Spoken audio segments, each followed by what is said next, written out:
Vous regardez le calendrier économique de Dukascopy. Voici un aperçu des communiqués de presse les plus importants programmés le jeudi 25 février. À 7 h du matin, nous apprendrons la confiance des consommateurs allemands GfK pour février. L'indice est resté inchangé en janvier car les attentes et la volonté d'acheter ont été renversées par une baisse des anticipations de revenus. La Suisse doit publier sa production industrielle du quatrième trimestre à 8h15. La production industrielle a diminué à un rythme accéléré tout au long de 2015. La deuxième estimation étroitement surveillée du PIB britannique du quatrième trimestre est programmée à 9h30. Selon l'estimation préliminaire, la croissance trimestrielle se situe à 0,5%, le même résultat que celui qui a été enregistré le trimestre précédent.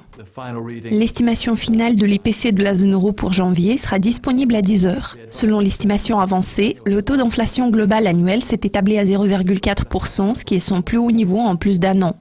Deux mises à jour de haute importance sur l'économie des États-Unis seront disponibles à 13h30 et l'estimation préliminaire des commandes de biens durables pour janvier est l'une d'entre elles.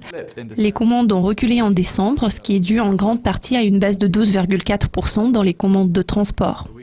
La mise à jour hebdomadaire des inscriptions au chômage est programmée à la même heure. Les demandes initiales ont baissé de 7 000 au cours de la semaine se terminant le 13 février, alors que les réclamations continues ont augmenté de 30 000 au cours de la semaine se terminant le 6 février. Les États-Unis doivent publier leur indice des prix de logement pour décembre à 14h. L'indice a augmenté à un rythme régulier de 0,5% au cours des 2 derniers mois. La Nouvelle-Zélande fera connaître sa balance commerciale pour janvier à 22h moins le quart. Le déficit commercial a diminué en décembre car les exportations ont augmenté et les importations ont reculé.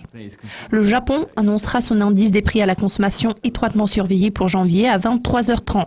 Le taux d'inflation annuel reste bien en dessous de la cible des 2% fixé par la Banque du Japon. Le chiffre global a légèrement baissé en décembre.